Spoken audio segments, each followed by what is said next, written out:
So I wanted to do a part two of the Ironheart review because just wanted to talk a little more into it.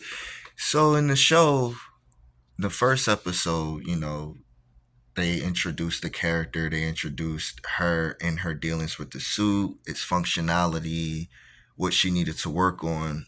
What was going to be the thing that separated her from Tony Stark? And what I thought they were going to do was make a lot of mistakes in challenging creating something new, which is acting as if this suit isn't already established out there. That's what I thought they were going to do. It's like, all right, I don't want to see that, but let's see where it goes. And they actually did the opposite. They just delved into the fact that, yes, I can do many things. Yes, I am able to do all of this other stuff that I could be famous for on my own, but giving attention to me creating this will put me on the map. That's not the exact quote, but I get the sentiment of that more. Plus, nothing was handed to her. She had to build everything from scratch. The only thing I didn't like is when they mention Tony Stark, usually they talk about his money. The fact that he built his suit in a cave for the first time is the significant factor. It's not the fact that he was rich. So that was the only real thing if I was to give it a criticism. That's the only disservice you do to a genius level character is when you say that a lot of their geniuses attest to their rich, to them being rich. Like, no, not really. Not really. Plus, the most significant thing about these genius characters is they be building these things damn near from nothing, except for like what Mr. Fantastic, because he got the Baxter Building Foundation and all of that. But in this show, they also went into the mystical realm, showing that. Well, I like the fact that I like black characters being showcased in magic and horror things, anything, because we're not just one track minded. Like the direction I wanted Ryan Coogler to go with Sinners with the vampires is what he did with the magic and superhero stuff in this show. Like he really did a more deep dive into what these characters really deal with. The main thing is what these characters really deal with. They don't deal with the regular cops and robbers and people broke into your. They don't deal with that. So when I see shows like Daredevil, you got to think about Daredevil may be a street level character, but he still has super senses. He still has enhanced abilities. You still have to basically hold back to not kill people.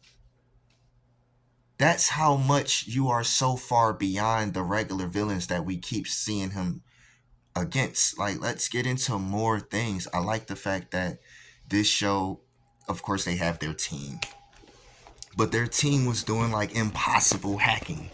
I like that because in the world of superheroes where the most impossible things happen anyway, I expect a hacker team to be a super team. Like, they are hacking governments and all of that stuff. They're not just, oh, I hacked your phone and sent you this message. No, no, no, no, no, no, no. None of that. No, we are shutting down companies who own companies. That's the type of things that you need to see from a team of hackers in the world of fiction. Y'all be trying so hard to make everything super ultra realistic. This is why, even though Man of Steel was dark tone, it still showcased Superman as a god.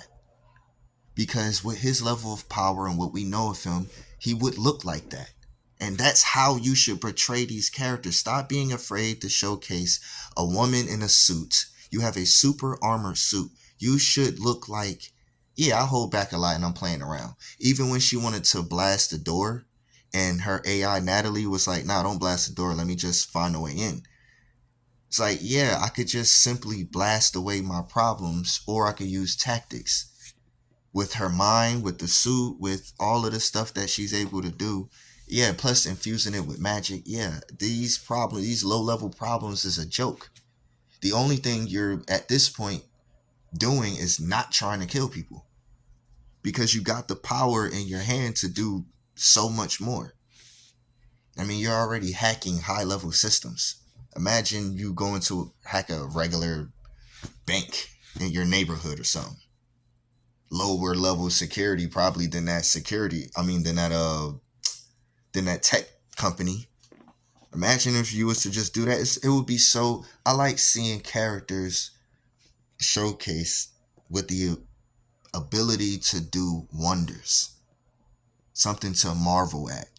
You know what I mean? Sorry for all the air quotes, but I'm just tired of the boring shows with these characters with these boring personalities. It's so stoic. They don't move. I mean, even Secret Invasion, you got aliens and weapons. Let's see this. Let's see the world really affected by this. And again, I'm going to keep mentioning why is there a celestial in the water and people do barely anything about it.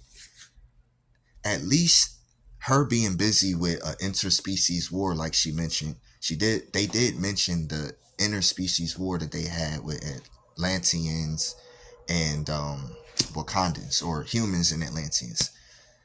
And that's something that it's just, it makes the world feel full. And I can't stand when I see a character in New York, a New York based character like Daredevil. I'm gonna keep throwing shots at them, because you have a character as important as you are in Hell's Kitchen in New York, and it's all these characters that are super ultra famous in New York, Spider-Man being one of them. Why is he not in the show? Please tell me in the next half of this season, or however they broke up the season with Daredevil Born Again. I don't really know what's going on behind the scenes, but I hope that wasn't the season finale. I hope that was not it. Muse being a villain is a joke. And then we have a nerve to criticize and over criticize what Ryan Coogler did with Ironheart. Are you crazy? Everybody had a role. Even her best friends had roles. Her mom had a role. Everybody had a role. The girl that she met wasn't for nothing. She wasn't just some random side character we never saw again. She was super important. Not only did she expose the magic and where it came from, but her mom was trying to inform her or allude to it having a darker and deeper origin. Then we get the reveal of Mephisto to cap it all off, with Mephisto being one of the greatest reveals in MCU history. Possibly the greatest reveal ever. Why? Because as I said in my other video about Mephisto pulling the strings, Mephisto pulls the strings. He is one of the most influential characters in the multiverse. He influences time travelers, gods, celestial. He influences everything that has to do with something eventually gets to some evil purpose. He is evil incarnate itself, evil. Whereas these other gods, if you read them in the comics and Marvel, you're mostly using them.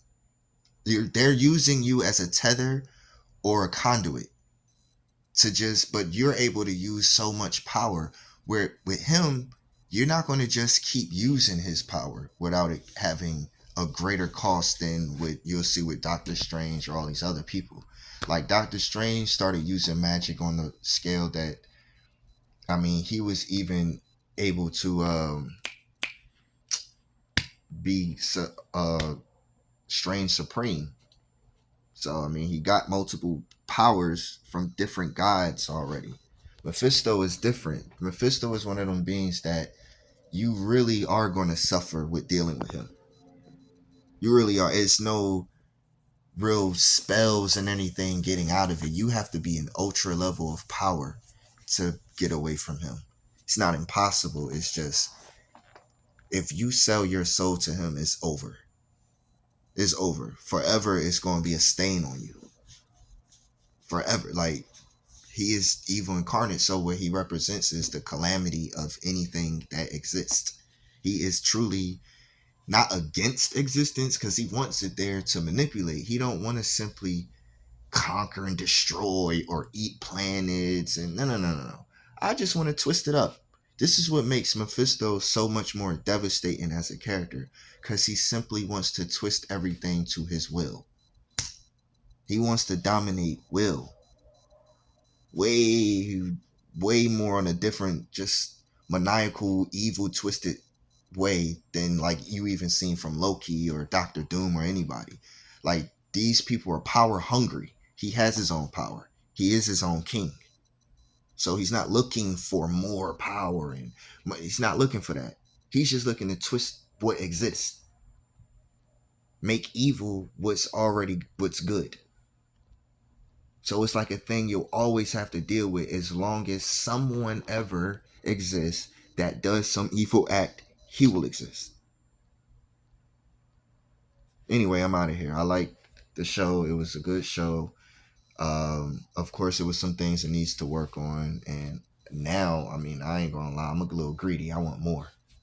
I want more of everything I just seen from season one. I want them to go up on it. I want more of the Mephisto thing. I want him to not have one or two appearances in all of MCU history. He needs to have a lot. But you need to get down to the bottom of, yo, he is one of the biggest puppeteers that exist.